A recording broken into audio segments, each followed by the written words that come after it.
Salam alaikum, coucou, j'espère que vous allez bien. Aujourd'hui, je vous retrouve dans cette nouvelle vidéo pour vous présenter une nouvelle épisode de la série Procédure Campus France. Je vais vous faire à chaque fois de nouvelles vidéos sur cette longue procédure qu'est la procédure Campus France. Du coup, je vous invite vivement de vous abonner, de liker, d'activer la petite cloche en bas. Comme ça, vous ne loupez pas mes prochaines vidéos. Pour ceux qui viennent de découvrir ma chaîne YouTube, je vous invite vivement de liker, de vous abonner, d'activer la petite cloche en bas et de laisser toutes vos questions, vos commentaires, vos remarques.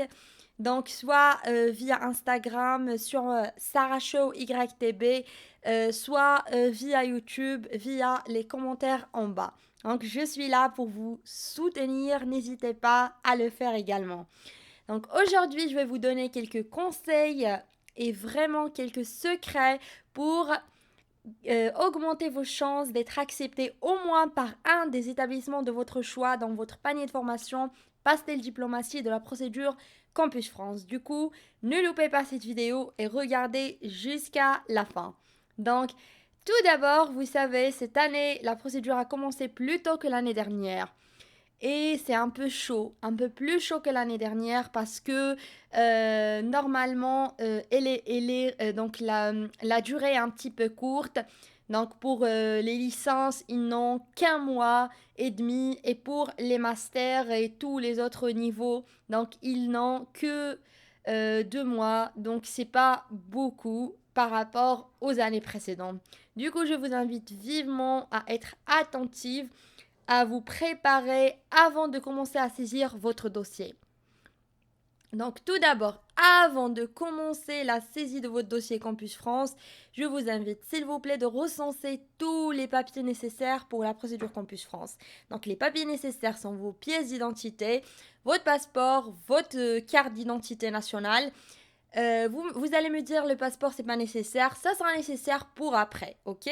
Donc juste soyez prêts et soyez prêts pour toutes les probabilités. N'attendez pas que vous soyez accepté pour que vous ayez un passeport. Donc, ayez sur vous un passeport, une pièce d'identité nationale valide et valable. Et également, commencez à scanner tous les documents nécessaires pour la procédure, qui sont bien sûr vos diplômes, tout ce qui justifie les années en cours, les années précédentes, tout ce que vous avez fait comme expérience professionnelle, expérience de stage. N'hésitez pas, s'il vous plaît, à ajouter tout document qui soit utile pour optimiser vos chances. Donc, parmi ces documents-là, il y a les expériences de stage. Moi, personnellement, j'ai mis toutes les expériences de stage que j'avais fait et que j'avais donc mis dans mon CV. J'ai mis généralement dans le CV les expériences qui sont pertinentes et qui sont en liaison avec les formations auxquelles j'ai postulé via Campus France. Du coup, n'hésitez pas à justifier comme quoi vous avez vraiment fait ces expériences à travers des attestations donc d'expérience de stage. Parce que ça peut optimiser vos chances et ça peut valoriser votre dossier. Dans quel sens? Par exemple, quand un responsable pédagogique va voir que vous êtes un étudiant bien jeune et que vous avez déjà quelques expériences en lien avec ce que vous voulez faire comme projet d'études et projet professionnel, il va se dire que vous êtes vraiment un candidat intéressant et que vous avez vraiment en vous le potentiel et que vous avez surtout la volonté d'apprendre encore plus. Que vous ne postulez pas pour rien, mais que vous postulez parce que c'est en liaison avec votre profil étudiant et avec vos expériences préalables. Donc n'hésitez pas d'ajouter les expériences de stage, scannez s'il vous plaît toute attestation de stage qui soit pertinente et qui soit bien en liaison avec vos projets d'études et les projets professionnels que vous avez présentés donc vous allez présenter via Campus France. Donc ensuite, préparez bien un CV, et quand je dis CV, un CV professionnel avec votre photo d'identité, une photo professionnelle avec tout ce qui est information personnelle, d'identité. Ensuite, les compétences. Évitez de faire les compétences qui ne sont pas en liaison avec ce que vous allez faire. Donc, soyez toujours, s'il vous plaît, soyez toujours un profil qui présente vraiment ce que vous voulez faire en tant qu'étudiant en France. Donc, évitez tout ce qui est inutile dans votre CV, mais présentez bien les expériences qui sont bien logiques et qui vous présentent en tant que futur étudiant en France. Donc, mettez les expériences, bien sûr, professionnelles, les diplômes, l'année en cours également. N'hésitez pas de la mettre, même dans votre CV.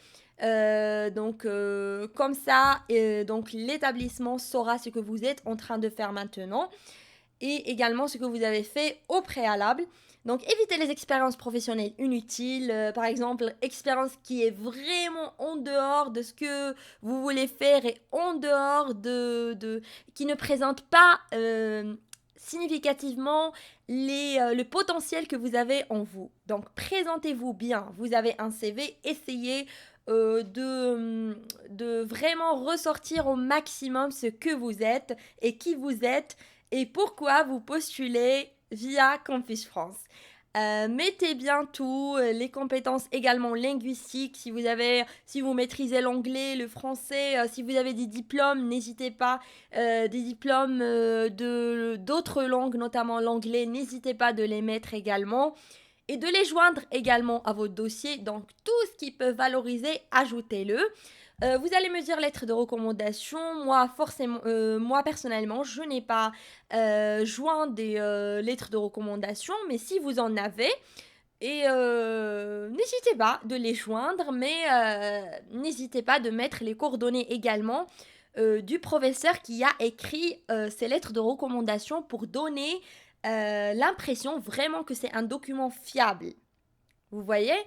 Donc, voilà tout ça. Donc, n'hésitez pas de les scanner, de compresser vos documents parce qu'il y a une contrainte par rapport à ça. Donc, n'hésitez pas de compresser vos documents. Il y a énormément de sites web pour compresser les documents vous-même sans vous vraiment vous référer à un professionnel, etc. Donc, je vais vous laisser les sites web qui permettent de compresser les documents. Et voilà.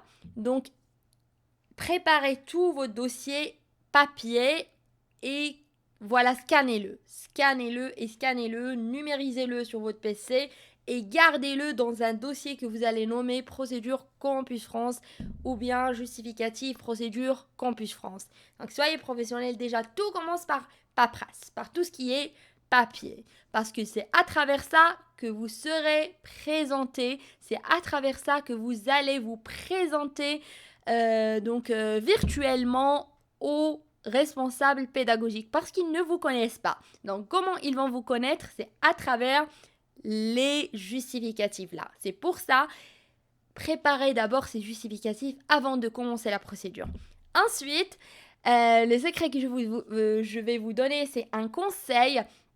Donc, puisque la procédure est courte, donc vous n'aurez pas énormément de temps pour bien se préparer au test de langue.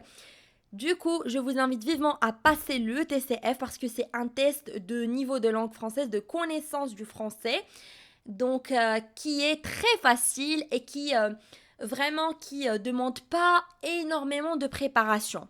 Donc, contrairement à DELF qui sont des diplômes, donc bien sûr qui sont avantageux parce que c'est des diplômes.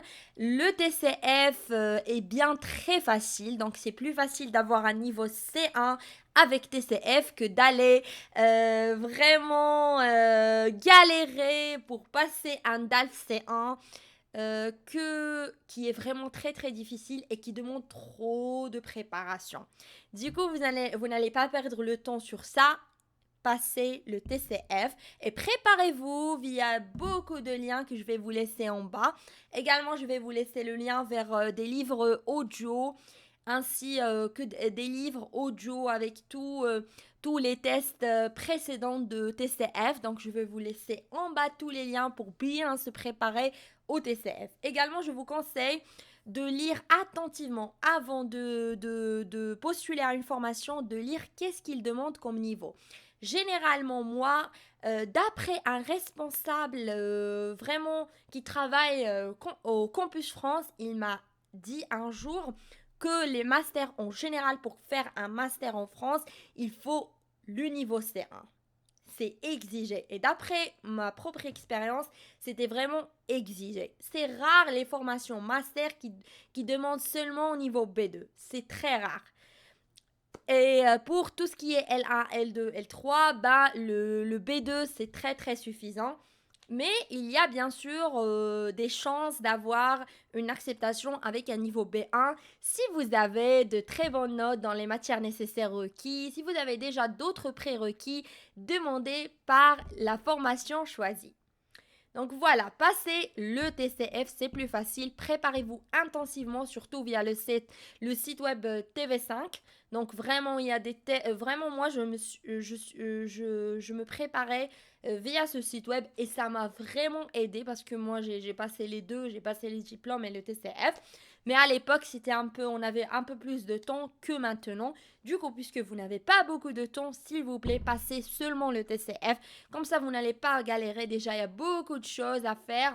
Du coup, passer le TCF, c'est plus facile d'avoir même le niveau C2 en TCF.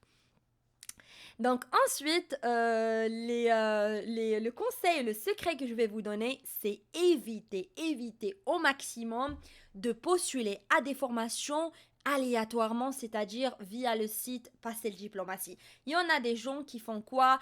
Ils vont sur le site Pastel Diplomatie, ils écrivent par exemple master, je sais pas, master informatique, etc. Ils trouvent le master Pastel Diplomatie, ils lisent les quelques détails donnés par Campus France et ils postulent. Non, ne faites pas ça s'il vous plaît. C'est parmi les secrets pour augmenter ses chances. Ne faites pas ça.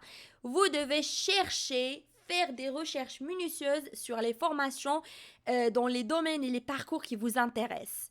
Faites une recherche minutieuse sur ça. Parce que vous devez savoir les petits descriptifs qui sont présents sur le Campus France, sur le site Pastel Diplomatie.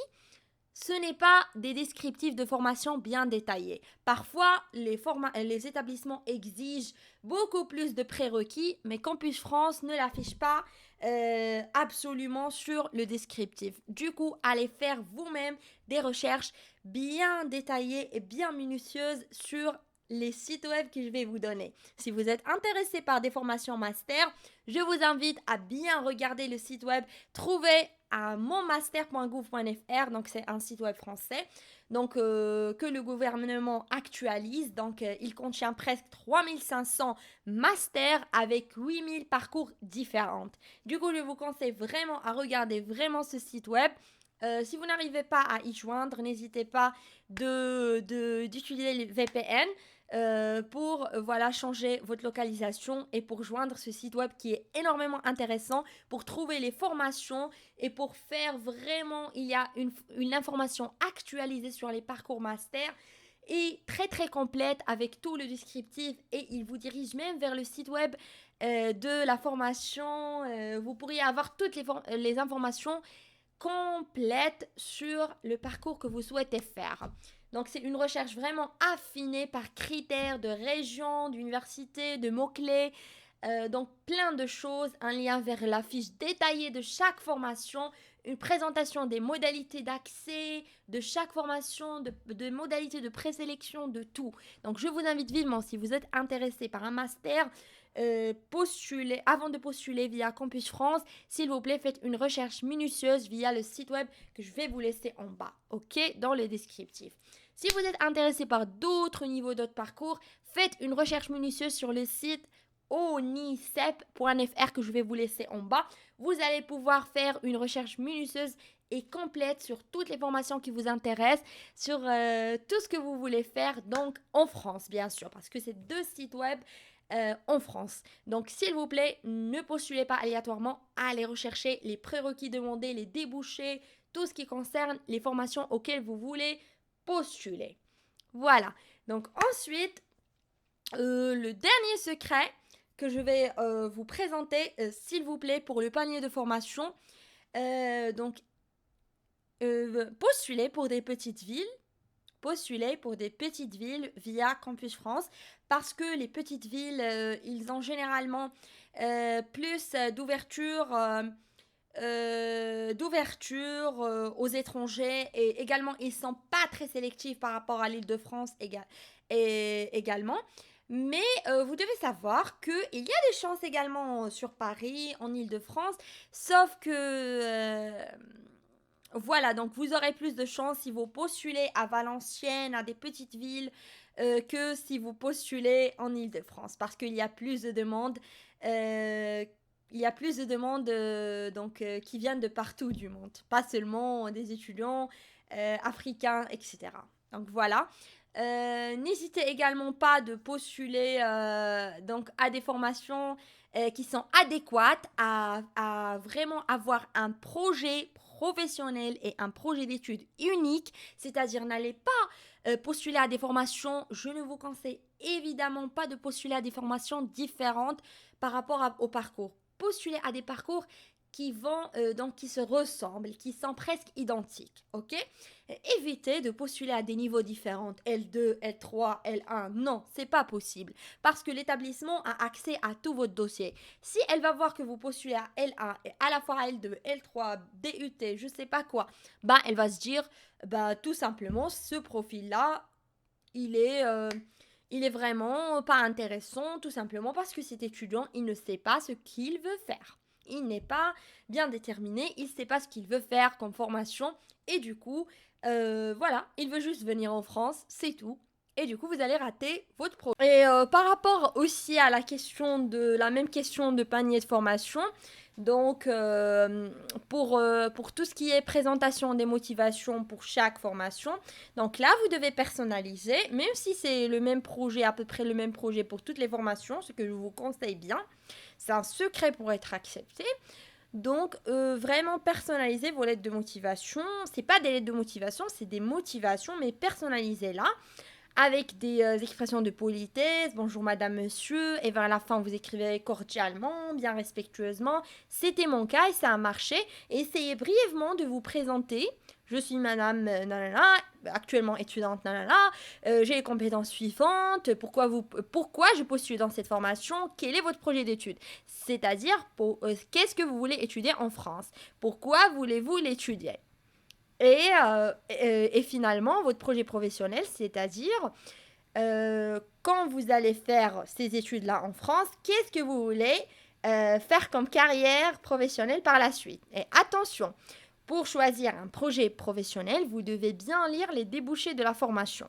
Et vous devez bien essayer de choisir, c'est-à-dire un projet professionnel qui est adéquat avec les débouchés de la formation que vous avez choisie. Tout doit être logique, c'est ça le secret. Si vous êtes bien présenté, avec vos justificatifs bien scannés, avec vos compétences, avec vos pièces d'identité, avec vos lettres de recommandation, votre CV bien détaillé, avec vos expériences de stage intéressantes qui prouvent que vous avez la volonté de travailler, et vous avez la volonté de bosser, de faire quelque chose de votre vie et de vos projets, que vous présentez un projet professionnel unique et cohérent, et que vous avez en gros choisi des formations à peu près dans un parcours qui est semblable, qui sont semblables, des parcours vraiment semblables et presque identiques, et que vous n'avez pas vraiment choisi aléatoirement, c'est-à-dire que vous avez choisi des choses bien structurées et ordonnées, et que vous êtes poli aussi dans vos motivations, que vous avez bien écrit votre projet professionnel et projet d'études, ben, vous serez certainement admis dans l'une de vos formations que vous avez choisi dans le panier de formation. Également, donc, si vous avez un bon niveau de français. Ça, c'est bien sûr un critère important.